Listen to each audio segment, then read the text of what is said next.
Munsiyari, little Kashmir of India. ये एक छोटी सी जगह उत्तराखंड में बसी आखिर इतनी फेमस क्यों है? इसकी सुंदरता, खाना, रहना के आगे सब कुछ फेल है।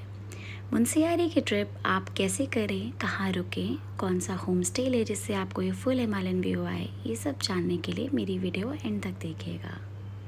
मुनस्यारी तक जाने का रास्ता, मेन रास्ता टनकपुर से स्टार्ट होता है। मैं लखनऊ से टनकपुर पीलीभीत के रास्ते से गई थी, जो कि पूरा टाइगर रिजर्व के अंदर से जाता है। क्यों? क्योंकि रास्ते में बहुत अच्छे व्यूज़ पड़ते हैं एंड स्पेशली चुका बीच के आसपास इतने सीनिक व्यूज़ हैं। वहाँ पे आप उतर करके फ़ोटोज़ क्लिक करा सकते हो एंड अपनी एक मेमोरी बना सकते हो। अगर आप लखनऊ से जा रहे हो तो आप टनकपुर पीलीभीत के रास्ते से जा सकते हैं, और अगर आप दिल्ली से आ रहे हैं तो दिल्ली से आपको डायरेक्ट ट्रेन मिलती है टनकपुर की जनशताब्दी, जिससे आप टनकपुर पहुंच सकते हैं। वहाँ से आगे कैसे जाना है, मैं अपनी पर्सनल कार से गई थी, और वहाँ से आगे जाने के लिए local buses, taxis and rental cars सब कुछ चलता है। मुनस्यारी का रास्ता टनकपुर से पित्तौरागढ़ के थ्रू जाता है। पित्तौरागढ़ मुनस्यारी से 147 किलोमीटर्स पे है, और जिसे पहुंचने में हमें 4 घंटे लग गए थे। क्योंकि हमें रात हो गई थी तो हमें होटल स्टे लेना पड़ा। पित्तौरागढ़ में अगर आप आ रहे हैं तो वहाँ भी आपको बहुत सीनिक व्यूज़ मिलेंगे, बहुत अच्छा खाना मिलेगा। एंड अगर होटल की बात करूँ तो हमने जो होटल लिया था वो एकदम हाईवे पे लिया था, बिकॉज़ रात के टाइम हम रिस्क नहीं लेना चाह रहे थे किसी भी होटल में जा कर के उसके रास्ते का, क्योंकि पहाड़ों पे रास्ते सक्रिय हो सकते हैं।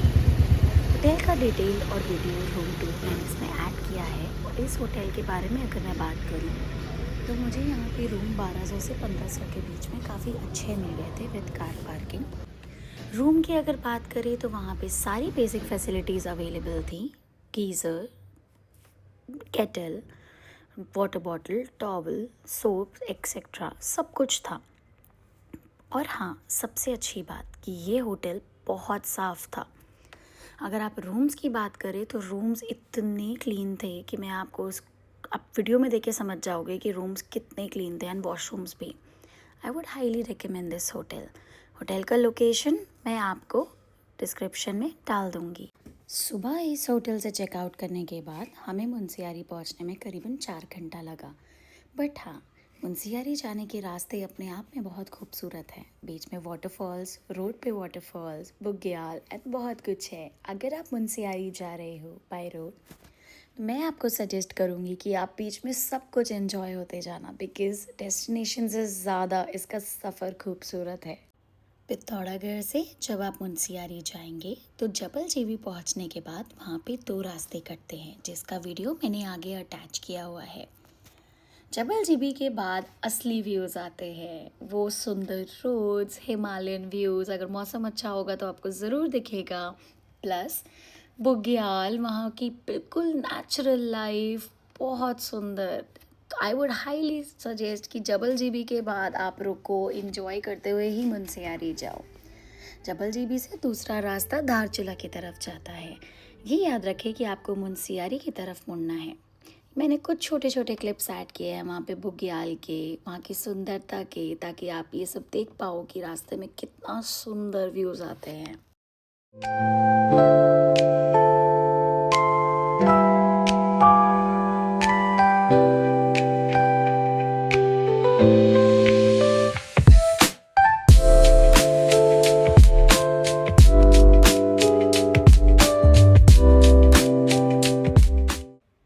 मुनस्यारी में वैसे ज़्यादा कुछ घूमने को नहीं है, सिर्फ हॉट स्प्रिंग, दरकोट विलेज एंड आपका मेन नंदा देवी मंदिर और बिरती फॉल्स के अलावा। बट उसके रास्ते, उसका व्यूज़ अपने आप पे बहुत खूबसूरत है, तो आप वो एंजॉय कर सकते हैं।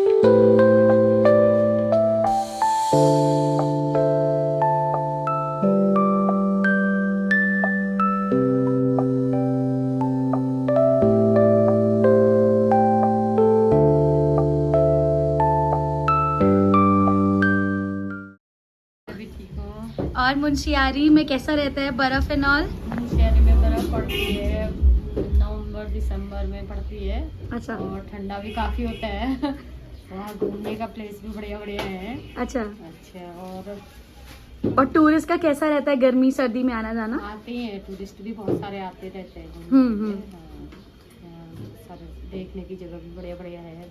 नंदा देवी मंदिर है, खलिया टॉप है, हाँ। और इको पार्क है। अच्छा और थामरी कुंड है। अच्छा अच्छा। देखने की जगह भी बहुत बढ़िया बढ़िया है। चलिए अच्छा आंटी, थैंक यू।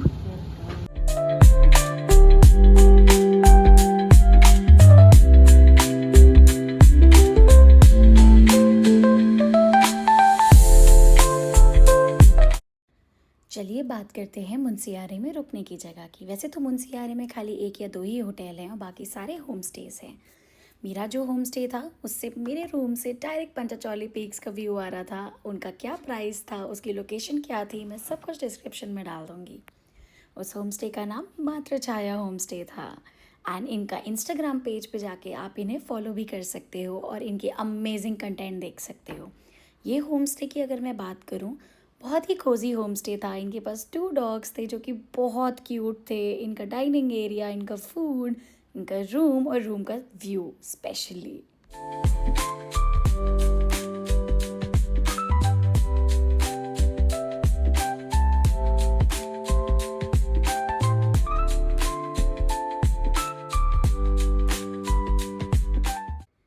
थोड़ा सा रेस्ट करने के बाद एंड पीक्स को देखने के बाद हम शाम को चले गए वहाँ के लोकल कैफ़े एक्सप्लोर करने।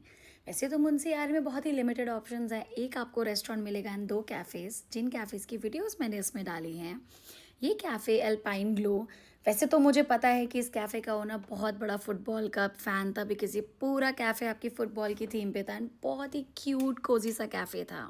अगर आप मुंशियारी जा रहे हो तो इनके मोमोज, चाउमीन ट्राई करना बिल्कुल ना भूलें, क्योंकि वर्थ द मनी थे एंड प्लस यहाँ की वाइब्स बहुत ही कोजी वाइब्स थी।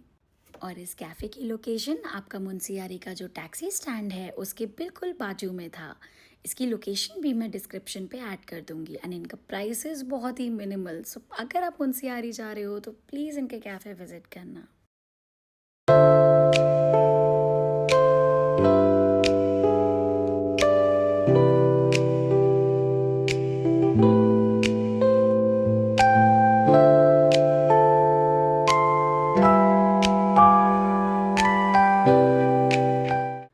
और उस दिन सैंडी एंड ओलिविया के साथ खेलने के बाद हम सो गए और नेक्स्ट डे मॉर्निंग में हमने नंदा देवी के दर्शन किए। नंदा देवी वैसे तो मुंशियारी में सिर्फ एक पेट्रोल पंप है, एचपी पेट्रोल पंप, जहाँ से ही नंदा देवी का रास्ता कटता है। नंदा देवी पहुँचने के लिए आपको कुछ छोटे से ट्रैक करना पड़ेगा, कुछ स्टेप्स चलने पड़ेंगे एंड यहाँ की एंट्री फीस 30 रुपीज़ है।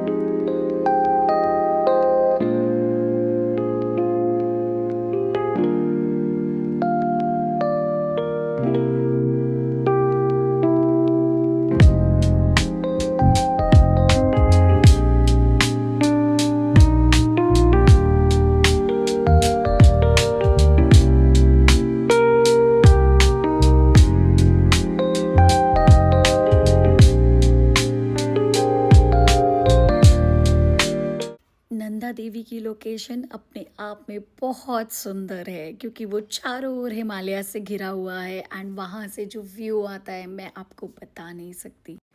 मुंशियारी में टूरिस्ट स्पॉट्स थोड़े कम हैं, बट यहाँ से मेजर ट्रैक स्टार्ट होते हैं। मिलाम ग्लेशियर, रलाम ग्लेशियर एंड यहाँ पे थामरी कुंड, सारे ट्रैक्स यहाँ से स्टार्ट होते हैं। यहाँ पे आप पिरथी वाटरफॉल्स भी विज़िट कर सकते हैं, जो कि पूरा ग्लास ब्रिज से बना है, बट हम नहीं जा पाए क्योंकि मौसम ख़राब था।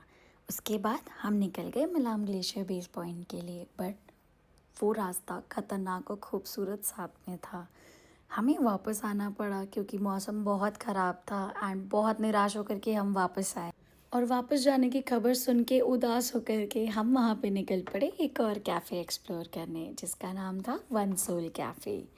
वो आपकी टैक्सी स्टैंड के बिल्कुल पास में था और इस कैफ़े की जो वाइब्स थी, यहाँ का जो डेकोरेशन था, यहाँ की जो बुक्स अवेलेबल थी, प्लस इनका खाना, सब कुछ बहुत एक्स्ट्राऑर्डिनरी था।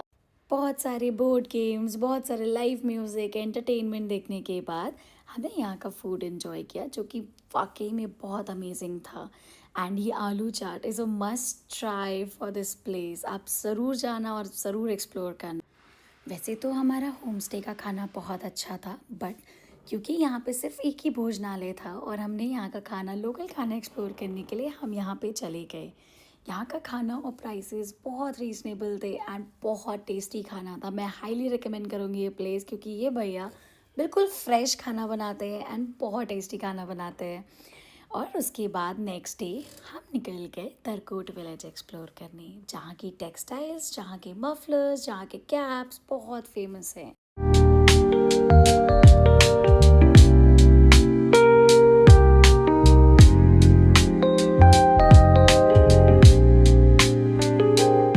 बहुत सारा सुकून और यादें लेकर के हम निकल गए लखनऊ के लिए वापस, और टनकपुर में रास्ते में नेपाल बॉर्डर देखते हुए।